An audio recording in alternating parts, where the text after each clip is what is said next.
It's today in EVE Online, Friday, February 7th.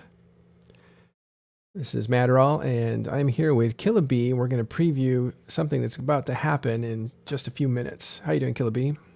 Hi, I'm doing fine. Good. And As Friday is always good, you know. Friday, right? Casual. Mm.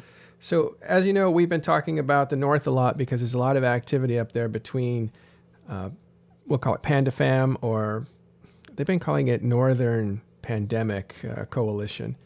And they are attacking Venal and Branch and those areas where Dead Coalition lives and finding a lot of success. But now Dead Coalition has the Imperium sending up some reinforcements. So this is going to be one of the first big fights that we see since that has happened. So Killabee, you are a fleet commander for Northern Coalition, which is one of the leaders of the Northern Pandemics Coalition there. What's going to happen today?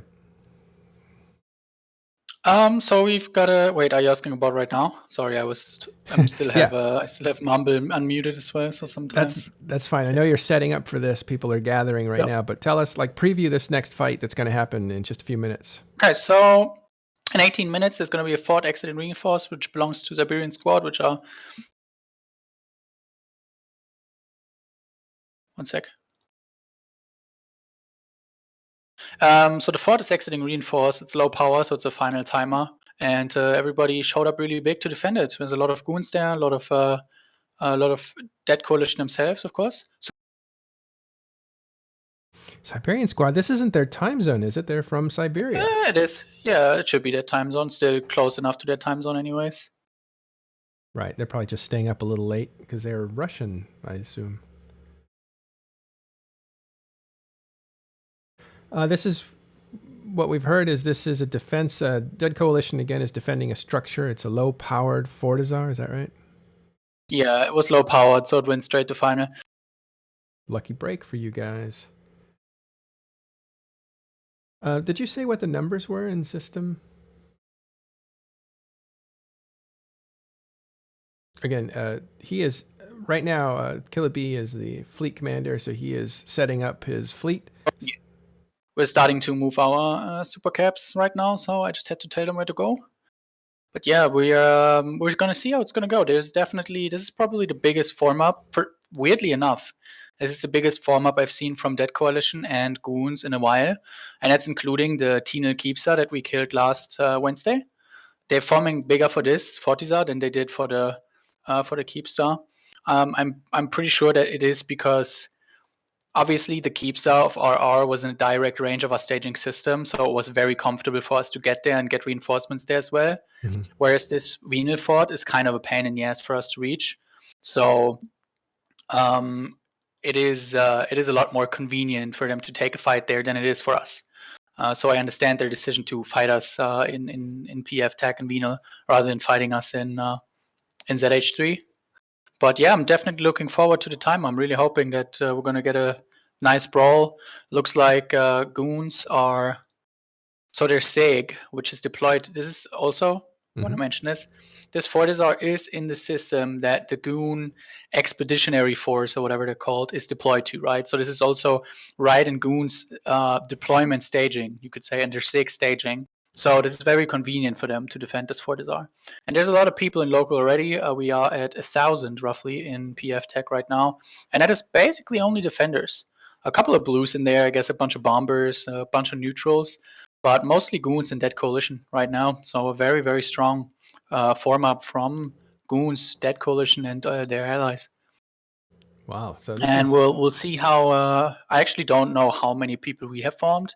I mean, I know how many NC has formed in PL. I don't know how much FRT has exactly, but considering it's their prime time, I would expect pretty good numbers from FRT.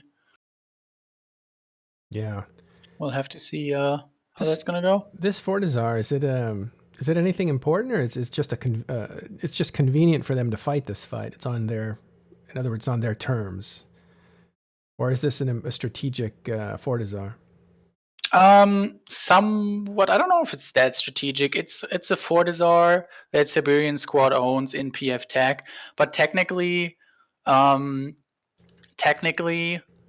I would say that if Siberian Squad were interested in staging in PF Tech, they could also just use the Goon Fort for the time being, because they're being basically allies anyways, right, for this kind of campaign. Mhm. So I'm not entirely sure why they decided to form up so big for this one, but I'm gonna find that out, and maybe when I come back on Sunday, we can hopefully talk about an amazing brawl, and then maybe I can give you some background details on why they formed up as big for this. Yeah, it's interesting. So this is probably going to be a big fight. Again, about 1,000 people that are in local. Are you already in PF TAC then? No, no, it's Yeah. just it's no Pan Fam related people yet. We're just having another big local spike happening in PF Tech right now. Yeah. Looks like I actually don't know who that is, but you have to keep in mind that it's the Goon Eagle Fleet bridging in the Delve Goon Eagle Fleet. Obviously, Delve Goons form for this as well. Let me just take a local scan here in a sec. Yeah. So And they're done bridging in. we're getting real-time information from the fleet commander of Northern Coalition, Killa B, as he prepares his super caps to jump into this fight over Fortizar in PF TAC. You can see it in red, the center of our screen. And we're expecting a fight within minutes here. Of course, Killa B won't be able to talk to us when he's doing that. But we're getting a pregame for it now. This is going to be the first big fight where Goon Swarm is reinforced dead coalition against Panda Fam, or as they're called on the map, Northern Pandemic Coalition, which encompasses Pandemic Legion, Northern Coalition, Pandemic Horde, and now Fraternity from Winter Coalition. I'm not getting a camera guy in there because that camera guy would need to be me. I probably should run over there, but we have some audio problems whenever I run my client. I think it's a technical problem with the CPU usage or something. I have to figure out what that problem is. I don't know if this is going to turn into a big fight. I'm not expecting so. Yeah. There's no sign of any enemy capital movement, right? Right. So it doesn't look like there's going to be some kind of capital escalation on a big scale. Right. If we saw that, but we'd be a little more tempted to get a camera in there because it might turn into a bigger fight. But this looks like it's going to be a good brawl.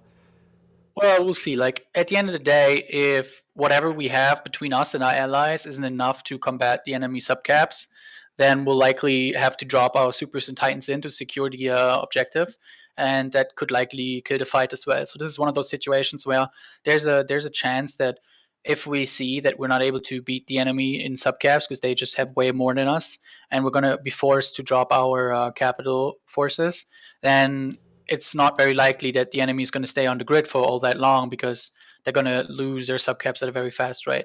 Though, to be fair, Asher, who is the Goon FC for this Typhoon fleet, he was very open in his pings about how they're gonna be fighting under our umbrella and how they expect us to drop supers. And since Typhoons are a very cheap battleship, I could very much see them just not caring and just staying on grid trying to kill as much stuff as they can, right? So that could be really interesting, and we'll have to see how that's gonna pan out. Yeah. Suicide Typhoons. Well, I mean, I wouldn't call them that. They're not meant to die, but at the end of the day, it's a T1 battleship. Post insurance, I think you lose like 80 million ISK. Yeah. And then you get SRP, so you probably end up making money. With Goon SRP anyways, right? Yeah. So I don't, and you know, at the end of the day, these people have been hyped for a day now. They want to get their brawl, Yeah. and then they might just go whatever and just end up losing a bunch of their Typhoons, but getting a great ball in return that might be worth it for them. Give them that moral boost. Yeah. So SRP is ship replacement program, and that means that if you insure your ship, once it gets destroyed, the game actually pays you back a portion of your ship depending on the insurance that you bought. But then you also get reimbursed by your alliance, and if it's a rich alliance like the Imperium, they'll go ahead and pretty much pay off or even give you more money than that ship was worth. So losing a fleet, losing a ship for a particular player wouldn't actually hurt them that much. It might actually help them. And this is going to be, like I said, if we had seen supers kind of gathering or within striking distance, it might be worth getting a camera in there in case things spin out of control and escalation patterns increase in velocity and you end up having a lot of big ships trapped. Then that kind of stuff is very exciting for historical type of battles, and you want to see those in real time if you can, if they become big fights that people are going to be talking about for a long time.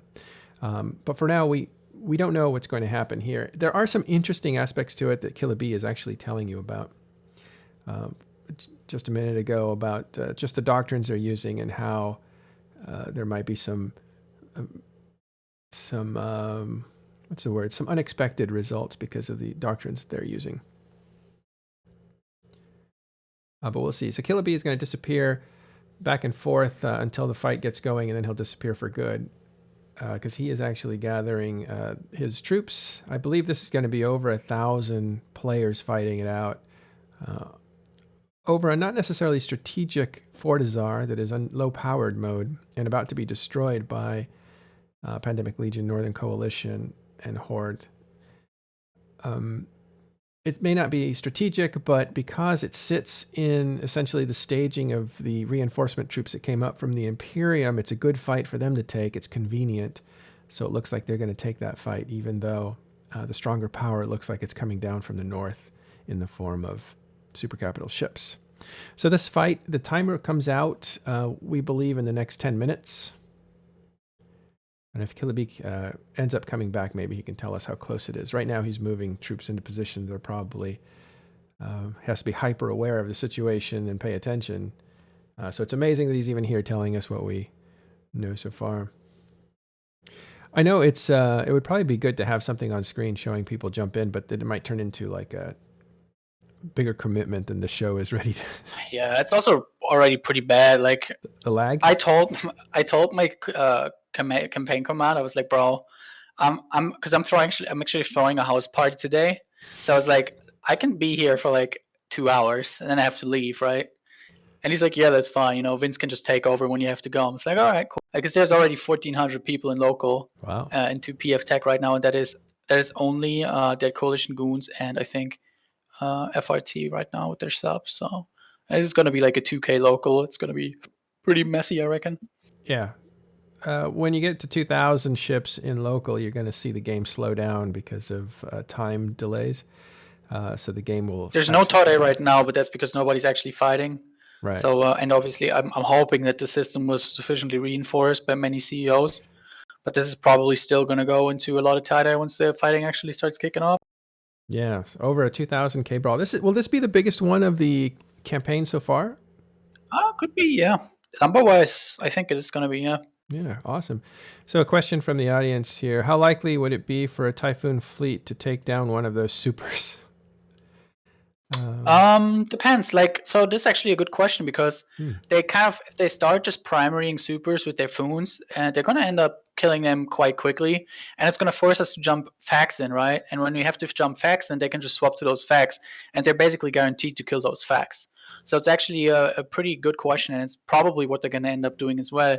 They can just shoot our supers, and probably they're going to go for supers, not titans, but they can just shoot our supers with those Foons, and then they basically force us to jump forced auxiliaries, in which are capital logistics, right?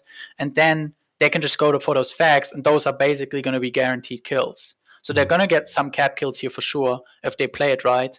That is assuming they stay on grid when we drop the hammer in the first place. Yeah. If we drop the hammer, we'll see. Like, I'm not making the call on this, right? And again, I'm just running the super caps for NC and PL for this fleet, but I'm not actually running this whole operation myself. I'm just a general. I'm not an admiral right now. I see. So you're the quarterback right now. You're not the coach. I'm not making the calls. I'm just executing when I'm being told to execute. So to translate that for people who may not know all the lingo. I'm gonna hop off now. Yeah, I'm gonna be back sometime. Thanks, Killer B. Appreciate that. No problem. All right, that battle is about to kick off in PF TAC Venal. It looks like it's going to be the biggest fight of the war so far, which is saying something. This war has been going on for months, so this is going to be pretty big. 2,000 players expected to fight in this, or 2,000 pilots. Might be less than players, but that's a big fight. And it's over a not necessarily strategic Fortizar that turned out to be in low power, so it was a target of opportunity for the North as they strike on it. The problem is, not the problem, but the challenge is that this sits in the same system where the Imperium reinforcement troops have arrived. So it's a convenient fight for them to take. So this may not be a strategic fight, but it's convenient enough for the South to take and to test their doctrines, their Typhoon doctrines, which are missile platforms, to see if how well they work. And it may actually be a good opportunity for those reinforcement troops from the South to exact a pretty good toll of capital ships from the North. So this has got some interesting aspects to it. Not strategic necessarily. It won't turn the tide of the war, but this is a battle that may force some losses, and that's always one of the building blocks of a campaign, is to keep forcing expensive losses. Now, the reason that they might force expensive losses from the North is exactly what Killer B was just saying. Again, he is the FC for the North, the super capital ships anyway. There are multiple FCs on a block battle like this, where you have multiple alliances. You have multiple FCs, usually from the same alliance, but they have to have a sub-capital FC, fleet commander, and you have to have a capital FC. And then you have a strategic... you might have one or two people who are looking at it strategically to figure out how much to escalate, how much to really pour into this fight. So it's a little group effort at the top, and then you definitely have all those thousands of players underneath that are doing what you're doing. So what I wanted to explain, though, was one of the strategies that the South may take is they're using these Typhoon battleships. These are hefty ships. They don't blow up right away because they're battleships and they have strong tanks.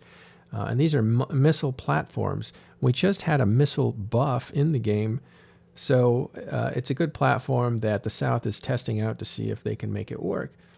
And the good thing about missiles is they always hit, they have really strong range, and they do a lot of splash damage when they hit. It's like a small area of damage. So it doesn't really affect small ships as much as it affects big ships. So structures and very large ships are much more susceptible to missiles than little ships. Little fast ships don't feel the explosions as strongly. That means that you have a good opportunity to put a lot of damage, especially with a volley of multiple hundreds of Typhoons, on a capital ship will damage it heavily.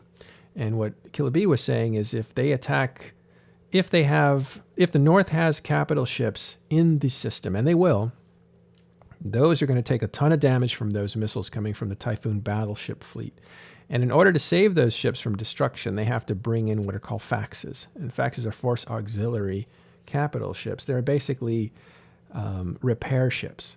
They don't have a lot of strong offenses, but they have a lot of power to repair, especially larger ships. So once they come in, they are going to be vulnerable to those same missiles because they're an oversized ship.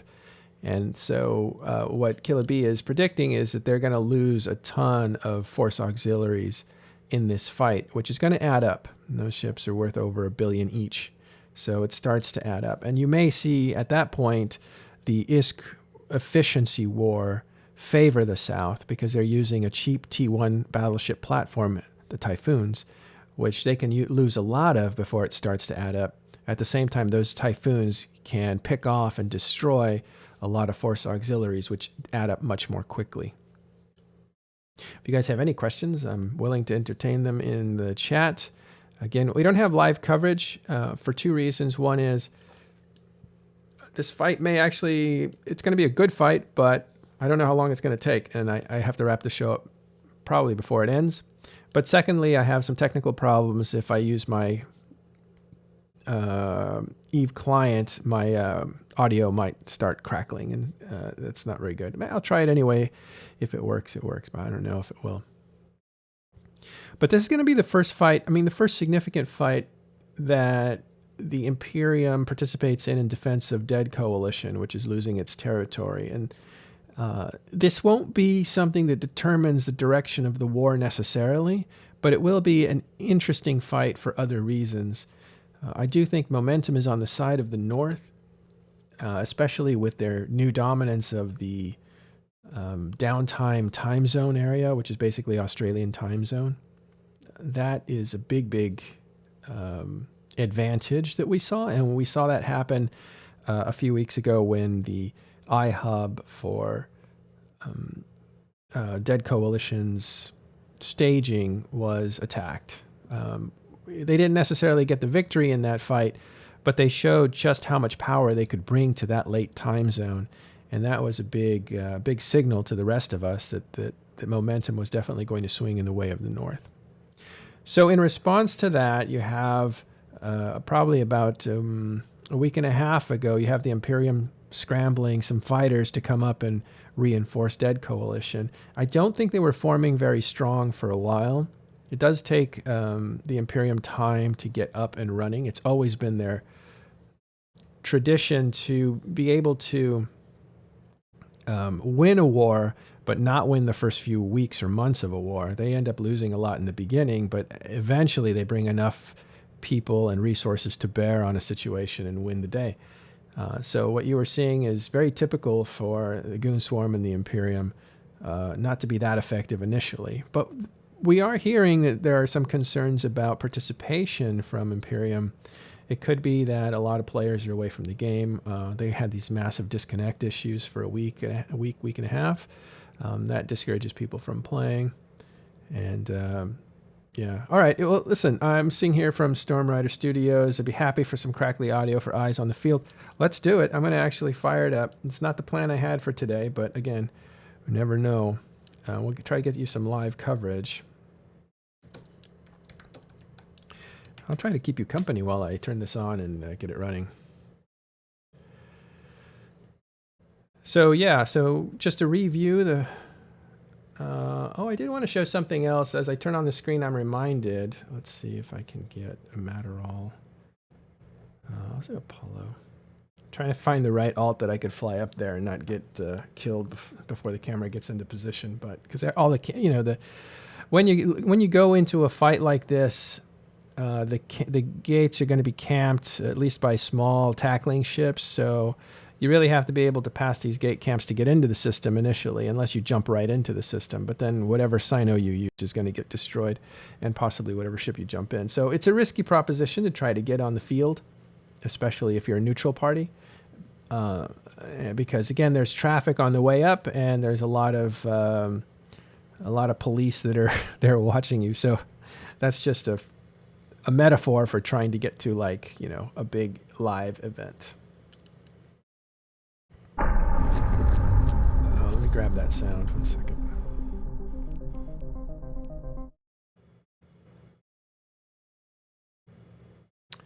I'm turning on the game for those that are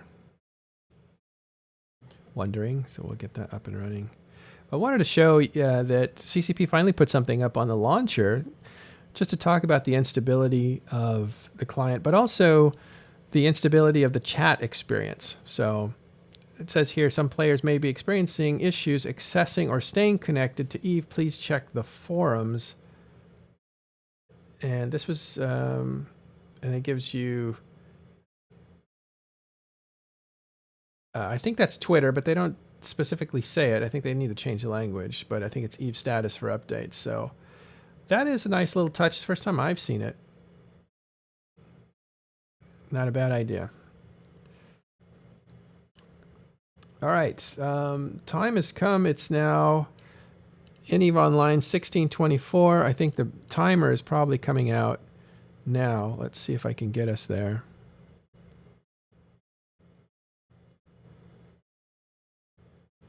Again, if you guys have questions, I'm willing to answer. There definitely won't be blue balls, as is known in EVE Online. Blue balls happens when a group decides not to show up, and they make the other team show up. So it discourages the team that shows up, because there's no fun to be had, and they had to basically interrupt their real life and all that kind of stuff. This is not the case today. Today there's actually going to be a fight for a few reasons. One is it's a convenient fight to take, and the numbers are already there on the field, so this is going to happen. There will be losses. We know this. The other reason it will probably happen is the South has nothing to lose. They have a relatively cheap doctrine. There's some Eagles from Dead Coalition that are coming in, and those are a little more expensive, but this is a fight they're going to take, even though strategically it's not important. It's a good opportunity to bleed the North a bit, make them hurt, destroy some of their logistic ships at least. So we'll have a look at that. Okay, so let me get into some... All right, I'll give you some information that's coming to me from people on the field. There are 1,200 in local. That is the defensive fleets only so far. The fight is obstinately over a timer of the Fortizar that comes out in 11 minutes, and that was a while ago. So the fight has already started. There's now, okay, so it's ticked up to 1470. Again, that was a while ago. So, okay, so on the Imperium side, or the defenders of the system, we have Darkness Alliance, Ranger Regiment Alliance, Siberian Squad Alliance. This is, all these are Dead Coalition so far. Legion of X-Death, haven't heard from them in a while. So it's interesting to see them there. Midas 22 Alliance, Red Alliance, that's a fabled old alliance, Russians, but they have been small lately. And then you have the Imperium that's coming up with Goon Swarm, Tactical Narcotics Team, known as TNT, Get Off My Lawn, also known as Lawn. You have the Initiative and the Initiative Mercenaries. The Initiative, you know pretty well. The Initiative Mercenaries are a side group that they have for people that aren't quite ready for the Initiative. But they usually fight together. They're essentially the same unit. And then you have the Bastion that's there. On the other side, you have Northern Coalition, Pandemic Legion, Pandemic Horde. Those are three groups. And you have Legacy Coalition. This was asked earlier. So Test is up there. We saw Manfred Sidious, Fabled FC, and Pro-God Legend, another legendary FC, taking a fleet that actually got whelped and destroyed. Not good for them, but it wasn't that expensive. But we saw that fight happen yesterday around this same time. So Legacy is up there, especially Test Alliance is up there. You also have Trigger Happy and Iron Crown up there. We don't know what side they're on, at least I don't. But Trigger Happy is in the area, and they will probably fight with the North because Trigger Happy has an FC known as Pittsburgh, and that FC is very, very upset with the Imperium. So any chance to kill people he's upset about, he'll probably take. All right, 2,000 in local. We knew it was going to hit that. That's what we're hearing from Exius there. Thanks. If you guys keep telling me stuff inside a chat, I will go ahead and relay it to the audience, but I'm going to try to get eyes on field as well. I am just not prepared for that with this character, so let's see.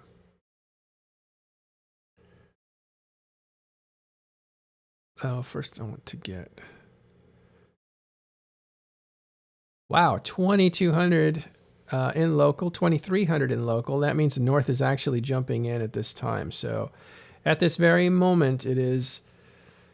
what time is it in EVE Online? I can tell you, for me, it's 8 in the morning. It's 8:30 in the morning, but for... half past 4 p.m. Yeah, the global audience, it is 1630. Right. All right. And if you want to see this fight, I'm going to actually do something I don't normally do, is say Pando has it up on his channel, and that is Pando. Let me get you that. Probably what we should do, I think, for the benefit of all the viewers. Excuse me. Probably what we should do in the benefit of all the players, since this is going to be a big fight and worth watching, is I'm going to raid Pando's channel so you can all watch this fight live. We'll return on, probably not tomorrow, but we'll return on Sunday to kind of give you an idea of what happened during this fight. So that seems to me like the right thing to do, since this fight is going to happen and it will be able to be visualized. So yeah, here you go. I'm gonna raid Pando's channel. Enjoy the fight there, and we will see you next week.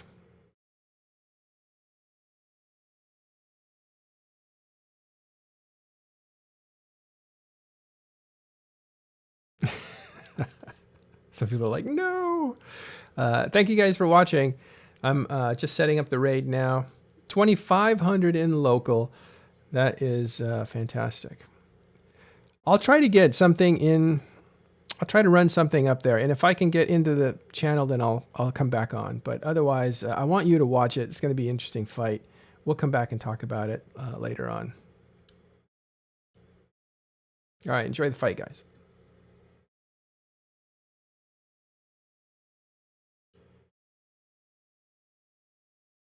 Okay, we're going to be out in 3, 2, 1.